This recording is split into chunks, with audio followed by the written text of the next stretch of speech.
Good evening students. बच्चों, आज जो वीडियो मैंने आपको भेजा था लेक्चर सेकंड जो लेसन था उसका क्लियर नहीं था, तो बच्चों दोबारा बना रहा हूँ वीडियो घर पे। सेकंड लेसन वही टॉपिक जो आपने सुबह पढ़ा था, लेकिन उसमें क्लियर बोर्ड में दिख नहीं रहा था। वापस रिवाइज कर रहे हैं बच्चों, ठीक है। सेकंड लेसन का नाम है बच्चों जीव जगत का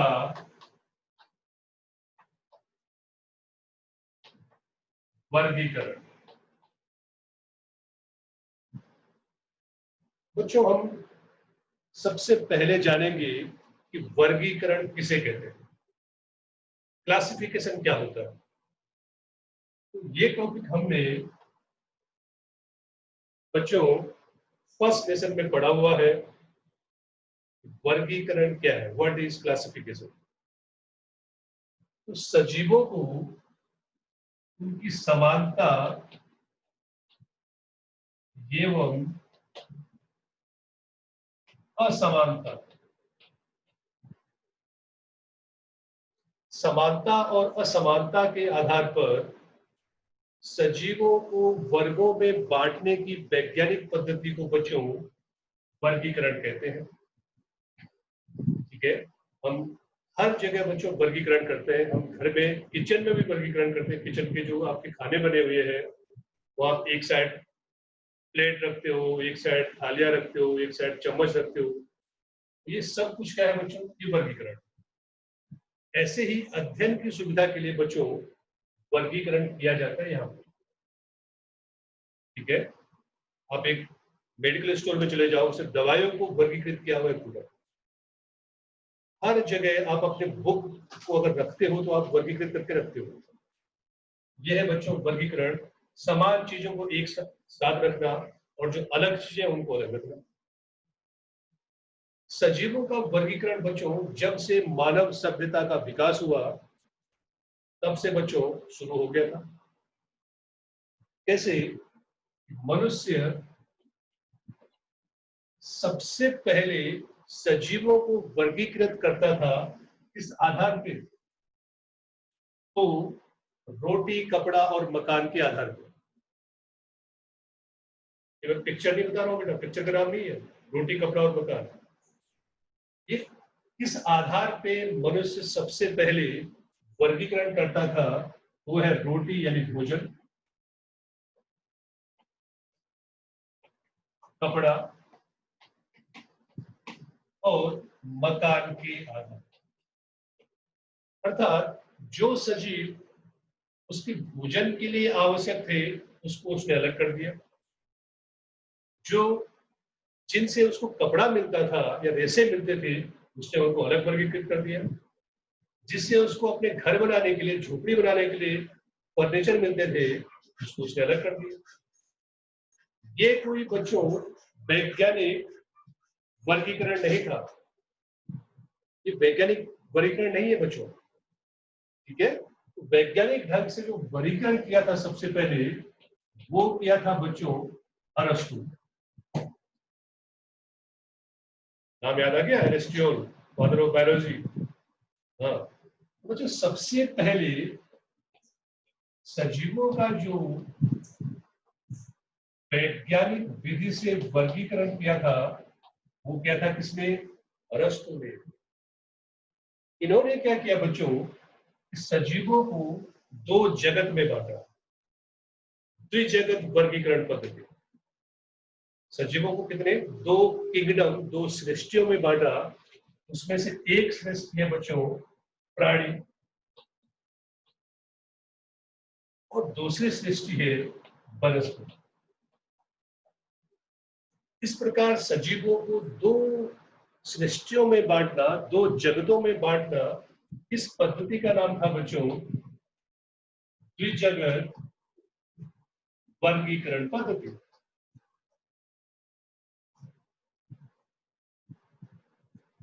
ठीक है बच्चों, टू किंगडम सिस्टम। अब देखो, प्राणियों को उन्होंने वापस बांट दिया, वापस वर्गीकृत कर दिया आरबीसी के आधार पर। लाख रक्त कणिकाओं के आधार पर। तो प्राणी दो प्रकार के हैं, एक जो आरबीसी युक्त है और दूसरे बच्चों को जो आरबीसी विहीन है।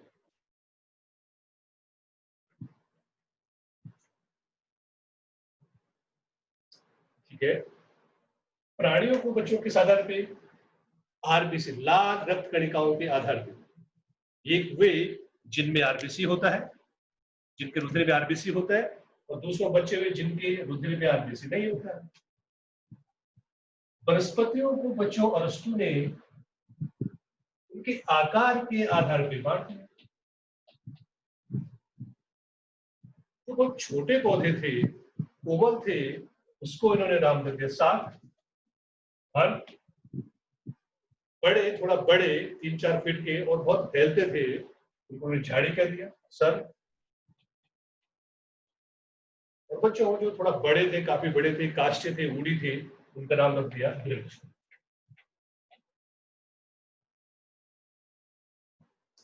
इस प्रकार द्विजगत वर्गीकरण पद्धति में सभी सजीवों को दो जगतों में बांट दिया, प्राणी और वनस्पति। कई सालों तक चले। तो क्योंकि इस अध्ययन में बहुत इजी था बच्चों, इसका एडवांटेज यही था कि बहुत आसान, कोई प्राणी मिला तो उसको प्राणी में रख दो, वनस्पति में तो वनस्पति में रख दो। लेकिन जैसे जैसे बच्चों जीव विज्ञान ने तरक्की करी, जीव विज्ञान में धीरे धीरे नई नई खोजें आनी शुरू होगी, ये बच्चों, ये पद्धति धीरे धीरे इसमें कमियां उत्पन्न होने लगी। सबसे बड़ी कमी क्या थी? कुछ ऐसे सजीवों को प्राणियों में रखा गया था जो कि वास्तव में प्राणी थे, कुछ ऐसे सजीवों को वनस्पतियों में रखा जो वास्तव में वनस्पति में, और कुछ ऐसे सजीव जो बच्चों जिनको कहीं नहीं रख सकते आप, तो प्राणी में रख सकते हो न वनस्पतियों में रख सकते हो। इसका मतलब आकार और शरीर के आधार पर आपने जो बांटा था वो अब अयोग्य सिद्ध होने लगा। बच्चों, इसके बाद सजीवों का जो वर्गीकरण था वो कोशिका की रचना, कोशिका भित्ति, केंद्रक आवरण, पोषण पद्धति और प्रजनन के आधार पर सजीवों को वर्गीकृत किया गया। और इस प्रकार से जब वर्गीकरण किया गया बच्चों, पूरे सजीवों की 5 सृष्टियां उत्पन्न हुई, 5 सृष्टियां बनी। उसे कहते हैं 5 किंगडम सिस्टम, 5 जगत वर्गीकरण पद्धति। और ये पद्धति थी बच्चों R.H. विटेकर। ठीक है, तो ये था बच्चों सबसे पहले वैज्ञानिक ढंग से जो वर्गीकरण किया था सजीवों का, वो क्या था? किसने? अरस्तु ने। 2 भागों में बांट दिया, जगत वर्गीकरण पद्धति। प्राणियों को फर्दर डिवाइड करो आरबीसी के आधार पे, वनस्पतियों को वापस डिवाइड करो आकार के आधार। बहुत कमियां थी। विज्ञान जैसे जैसे बढ़ता जाएगा बच्चों, जो पुराने नियम है उनमें कमी अपने आप उत्पन्न होती जाएगी। अब क्या किया गया बच्चों?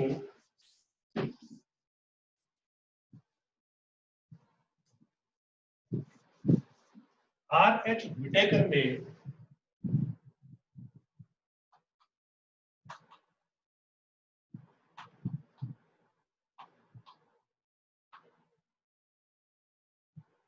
पहला कोशिका प्रकार,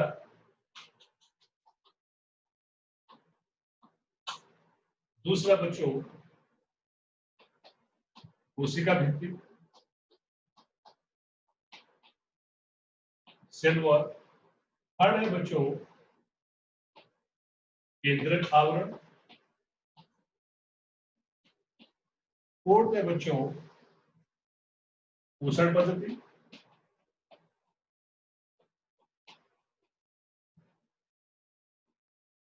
और फिफ्थ है बच्चों लैंगिक प्रजनन। इन 5 चीजों के आधार पर इन 5 रचनाओं के आधार पर बच्चों, इन 5 टॉपिक के आधार पर R.H. विटेकर ने सभी सजीवों को 5 जगत में बांट दिया, 5 किंगडम में बांट दिया। कब? 1969। बच्चों 1969 में एक्चुअली अगर आप कोई अच्छी बुक देखें उसमें आपको ये मिलेगा कि 1969 में 4 सृष्टियां थी। कवक को, जो फंजाई है, उसको पहले प्लांटी में देखा गया था। बाद में 1975 में बच्चों ये 5 किंगडम सिस्टम आया। लेकिन R.H. विटेकर ने जो पब्लिश किया था वो कब किया था? 1969 में। और पहला पब्लिकेशन ही बच्चों आता है, जिसे सन नीट में पूछे नहीं जाते थे, ईयर कभी नहीं आएंगे निश्चित रूप। तो बच्चों इनके आधार पर आपको क्या करना है? सभी सजीवों को 5 सृष्टियों में बांटना है, 5 किंगडम में डिवाइड करना है, और इसे कहते हैं 5 किंगडम सिस्टम ऑफ क्लासिफिकेशन। आइए बांटते हैं।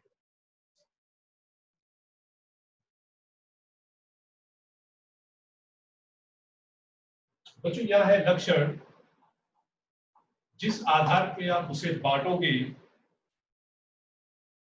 पहला है बच्चों मोनेरा,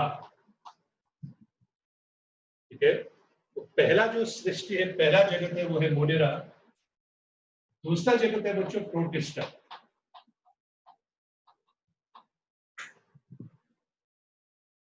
तीसरा जगत है फंजाई, जिसे आप कवक कहते हो।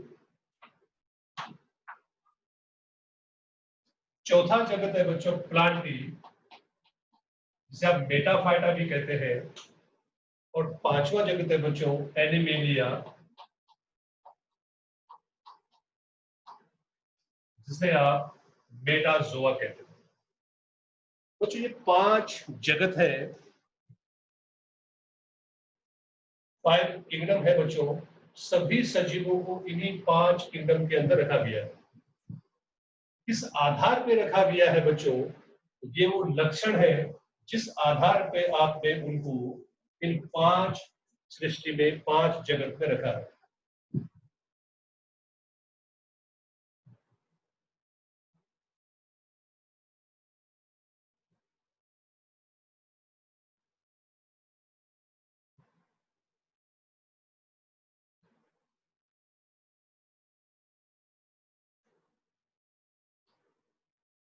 पहला लक्षण है बच्चों कोशिका का प्रकार।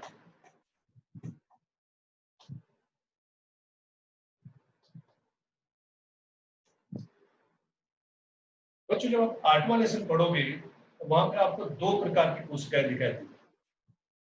एक वे कोशिकाएं जिनमें बच्चों सुविकसित केंद्रक पाया जाता है, और ये वे कोशिकाएं जिनमें अल्प विकसित केंद्रक होता है।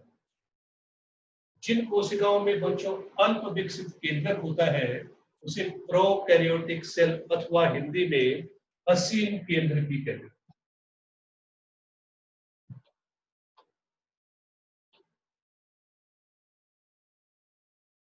मोनेरा में आपने जिन सजीवों को रखा है बच्चों, वो सारे के सारे असीम केंद्रकी, अर्थात इनका जो केंद्रक होगा बच्चों वो सुविकसित नहीं होगा, अल्प विकसित होगा।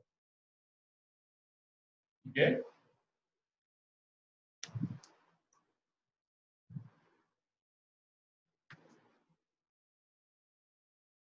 केंद्रक कैसा? असीम केंद्रीय। असीम केंद्रीय अर्थात अल्प विकसित केंद्रक वाला।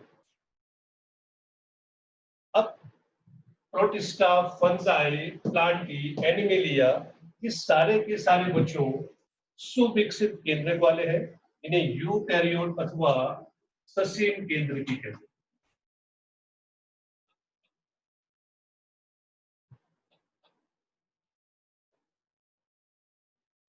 ये भी ससीम केंद्रकी, ये भी ससीम केंद्रकी, ये भी ससीम केंद्रकी, ये भी ससीम केंद्रकी। इंग्लिश में बच्चों इसे यूकैरियोटिक कहते हैं।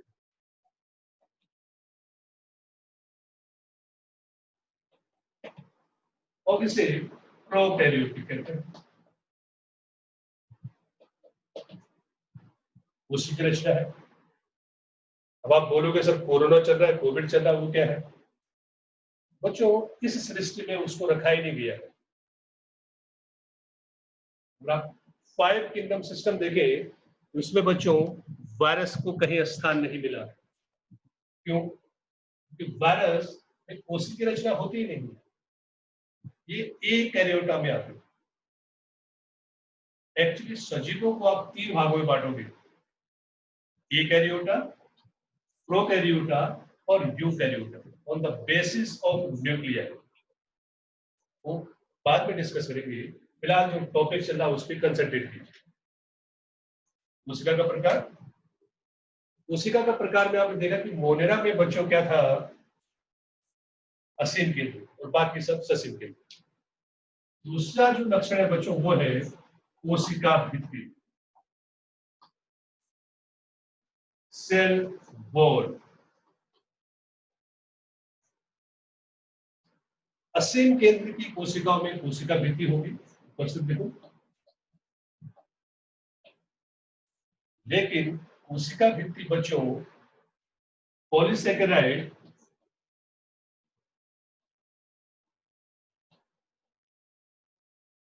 और अमीनो एसिड की बनी होगी।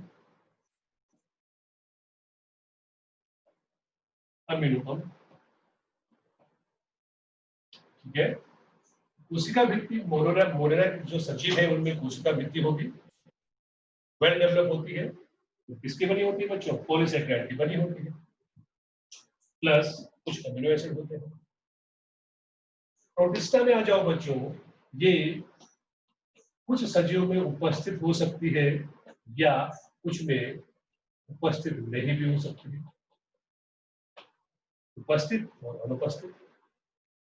फंजाई में आ जाओ, फंजाई में बच्चों कोशिका भित्ति उपस्थित होगी, लेकिन ये कोशिका भित्ति बच्चों सेलुलोज रहित होगी।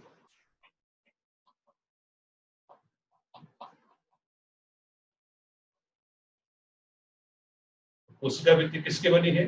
इनकी कोशिका भित्ति बच्चों काइटिन की बनी होती है।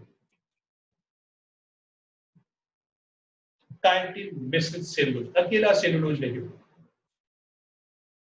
प्लांटी में आ जाओ बच्चों, प्लांटी सारे के सारे में कोशिका भित्ति होगी, और ये कोशिका भित्ति बच्चों सेलुलोज की बनी।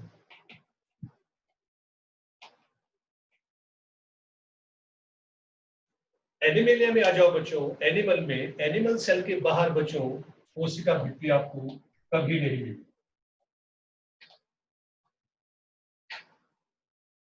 ठीक है। तो दूसरा टॉपिक था बच्चों कोशिका भित्ति, मोनेरा में उपस्थित, पॉलीसेकेराइड और अमीनो अम्ल की बनी है। प्रोटिस्टा में हो भी सकता है, नहीं भी हो सकता, अगर होगी तो बच्चों सेलुलोज की बनी हुई।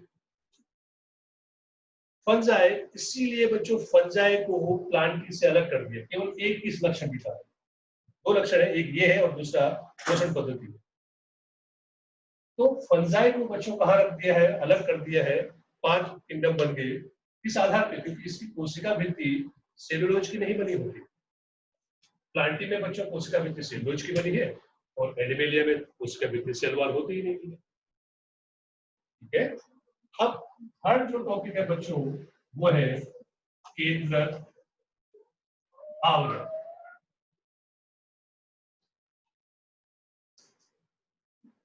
न्यूक्लियर मेम्ब्रेन और न्यूक्लियोलेमा। मोनेरा में बच्चों आपको पता है असीम केंद्रीय है, तो केंद्रक आवरण अनुपस्थित हो।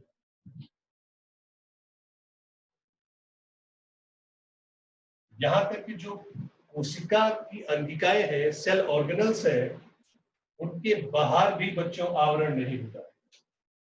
केंद्रक के साथ साथ जितने सारे दूसरी अंगिकाएं इसमें होंगी, दूसरे ऑर्गेनल्स होंगे, उनमें भी मेम्ब्रेन नहीं होगी। इसमें मोनेरा में, तो मोनेरा में बच्चों ये दोनों लक्षण जुड़े हुए हैं। ससीम केंद्र, असीम केंद्र है, मतलब केंद्रक आवरण नहीं, और बाकी सब में बच्चों उपस्थित।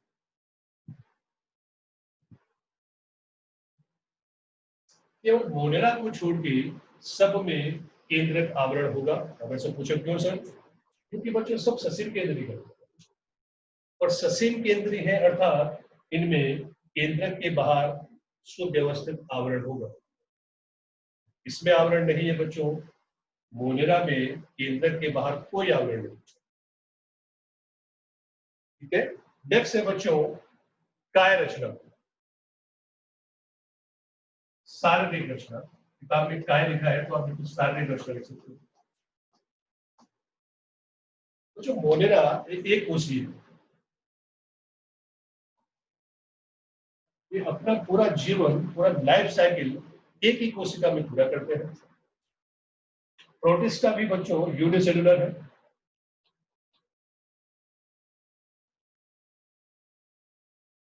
फंजाई एक कोशी और बहुकोशी दोनों होते हैं।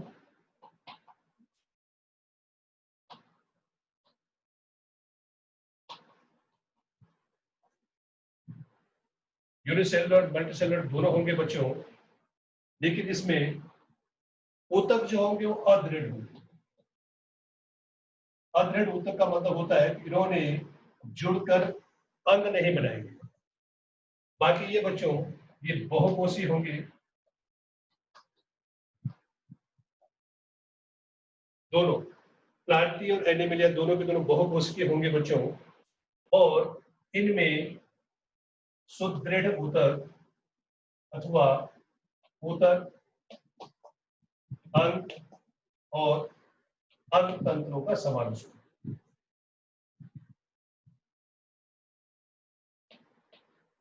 ऊतक भी मिलेंगे आपको, अंग भी मिलेंगे और अंग तंत्र भी मिलेंगे। ठीक है बच्चों, शारीरिक रचना अर्थात ये अपना जीवन चक्र किस अवस्था में गुजारते हैं, कौन सी कोशिका में गुजारते हैं। बच्चों मोनेरा और प्रोटिस्टा दोनों यूनिसेलुलर है, पूरा लाइफ साइकिल इनकी केवल एक कोशिका में पूरी हो जाती है। फंजाई एक कोशी बहुकोशी दोनों हो सकते हैं, लेकिन बच्चों इनमें ऊतक टिश्यू आपस में जुड़कर ऑर्गन नहीं बनाएंगे। प्लांटी बहुकोशी होंगे, ऊतक अंग और अंग तंत्र बनेंगे। आपको स्पष्ट अंग देखने को मिलेंगे, पत्ती है या उसका स्टेम है, तना है, जड़ है, सब मिलेंगे। यहाँ पे ऐसा कुछ नहीं होगा। एनिमेलिया में ऊतक, अंग और अंग तंत्र सारे के सारे ये दोनों के दोनों बच्चों बहुकोशिकीय होंगे। नेक्स्ट है बच्चों पोषण पद्धति।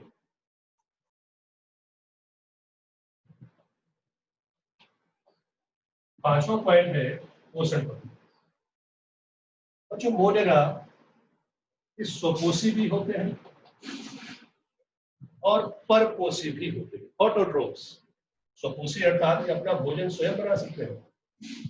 दो प्रकार के ऑटोट्रोफ्स होते हैं बच्चों, ये या तो ये रसायन संश्लेषी होंगे। रसायन संश्लेषी का मतलब होता है कि रासायनिक प्रक्रिया द्वारा ऊर्जा प्राप्त करते हैं, या ये प्रकाश संश्लेषी होंगे। प्रकाश संश्लेषी का मतलब ये होता है बच्चों, ये सूर्य प्रकाश के द्वारा ऊर्जा प्राप्त करते हैं और उस ऊर्जा से अपना भोजन बनाते हैं। इसे कहते हैं रसायन संश्लेषी अथवा प्रकाश संश्लेषी। ये स्वपोषी हो सकते हैं या परपोषी हो सकते हैं, अर्थात ये अपना भोजन स्वयं नहीं बनाते, भोजन के लिए किसी दूसरे पर निर्भर करते हैं। अब या तो बच्चों ये मृतपोषी होंगे,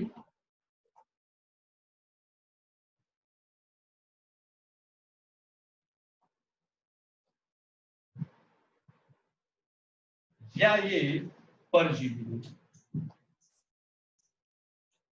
तो सेप्रोफाइट होंगे या पैरासाइट होंगे। सेप्रोफाइट मृत कोशिका मतलब कि मरे हुए सड़े गले पदार्थों से अपना भोजन ग्रहण करते हैं।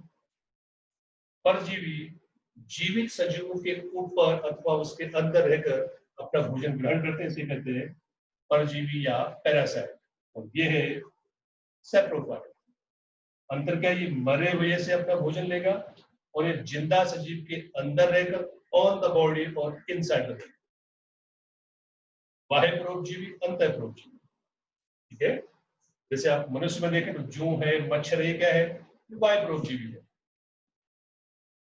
मलेरिया है, प्लाज्मोडियम, या जो वॉर्म्स है वो क्या है, वो अंतः परोपजीवी है। उसकी बात भी वहां पे करेंगे। फिलहाल ये मोलेरा में अगर पोषण पद्धति देखें, ये तो स्वपोषी होंगे और परपोषी होंगे। स्वपोषी में ये तो रसायन संश्लेषी होंगे या प्रकाश संश्लेषी होंगे। परपोषी में तो मृतपोषी होंगे या परजीवी। प्रोटिस्टा में बच्चों स्वपोषी स्वपोषी अगर होते हैं तो केवल प्रकाश संश्लेषी,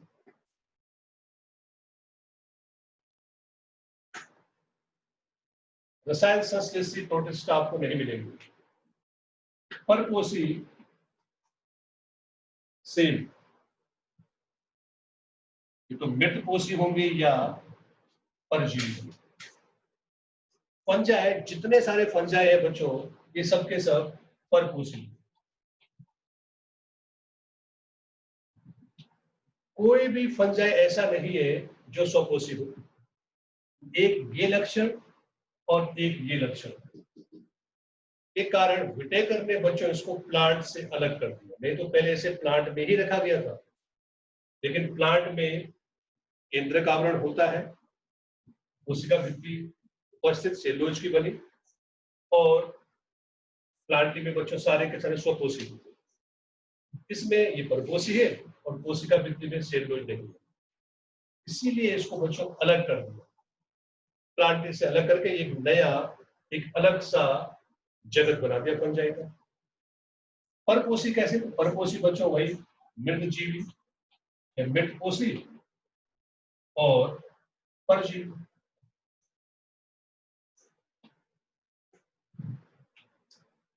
प्लांटी, मेटाफाइटा, इस सारे के सारे बच्चों स्वपोषी होते हैं। किस प्रकार के स्वपोषी? तो प्रकाश संश्लेषी।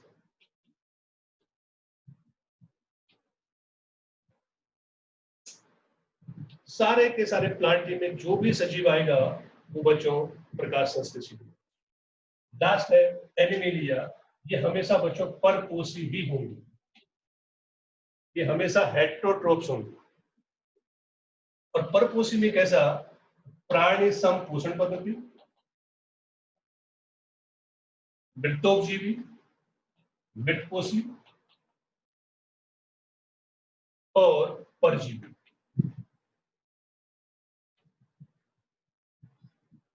ठीक है बच्चों, ये था पोषण पद्धति। मोलेरा में देखो स्वपोषी परपोषी दोनों होगा। स्वपोषी में रसायन संश्लेषी या प्रकाश संश्लेषी होगा, परपोषी मृतपोषी और परजीवी सब में होगा। प्रोटिस्टा में बच्चों स्वपोषी केवल प्रकाश संश्लेषी है और परपोषी में मृतपोषी और परजीवी, सेप्रोफाइट, पैरासाइट। फंजाई बच्चों हमेशा परपोषी ही होंगे। कैसे परपोषी? ये तो सेप्रोफाइट होंगे या पैरासाइट होंगे। प्लांटी केवल ऑटोट्रोप्स होंगे। कैसे? Photosynthetic autotroph. और एनिमेलिया ऑलवेज हेटेरोट्रोप्स, मतलब परपोषी। कैसे? प्राणी संपोषण पद्धति, animal like nutrition, saprophyte, parasite. Last है बच्चों लैंगिक प्रजनन। लैंगिक प्रजनन, बुक पे प्रजनन लिखा है तो आपको वहां पे लिखना है लैंगिक प्रजनन। इसमें बच्चों संयुग्मन, मोलेरा में संयुग्मन द्वारा लैंगिक प्रजनन होगा। इसमें युग्मन अथवा संयुग्मन, इसमें भी संयुग्मन ही है क्योंकि एक कोशिका है। संयुग्मन या युग्मक जन्म। और बाकी सब में बच्चों फर्टिलाइजेशन होगा, निषेचन। इसमें भी और इसमें। लैंगिक प्रजनन की पद्धति है बच्चों, मोलेरा में संयुग्मन द्वारा लैंगिक प्रजनन होता है। प्रोटिस्टा में संयुग्मन या युग्मक जनन के द्वारा लैंगिक प्रजनन होगा। फंजाई, प्लांट और एनिमलिया में मेल गैमेट और फीमेल गैमेट का बच्चों क्या होगा, फर्टिलाइजेशन। ठीक है, ये आपको आज तैयार करना है बच्चों, 5 किंगडम सिस्टम जो कि विटेकर ने दिया है बच्चों। कब? 1969 में सजीवों को उन्होंने 5 भागों में बांट दिया था, 5 जगत में बांट दिया था जी, 5 जगत। इन लक्षणों के आधार पर ये लक्षण है। अब सपोज कि आपने ये चार्ट तैयार कर लिया और क्वेश्चन आया है कि मोनेरा को समझाइए। बच्चों मोनेरा में क्या लिखोगे? मोनेरा कोशिका का प्रकार ये होता है, कोशिका वृद्धि ऐसी है, ये नहीं। कुछ नहीं आया समझ में तो आप फंजाई आया तो आप इतना तो लिख सकते हो कम से कम। ठीक है, यहां तक तैयार करना है, कल हम टॉपिक स्टार्ट करेंगे मोनेरा। ओके बच्चों, पूरी टेबल आपकी बुक में दे रखी है, ऐसे कैसे याद कर लो, छाप लो, जो नहीं आया उसको अंडरलाइन करो और कल मैं ऑनलाइन आऊंगा, कल मुझे पूछ लेना। ठीक है, चलिए बाय बाय।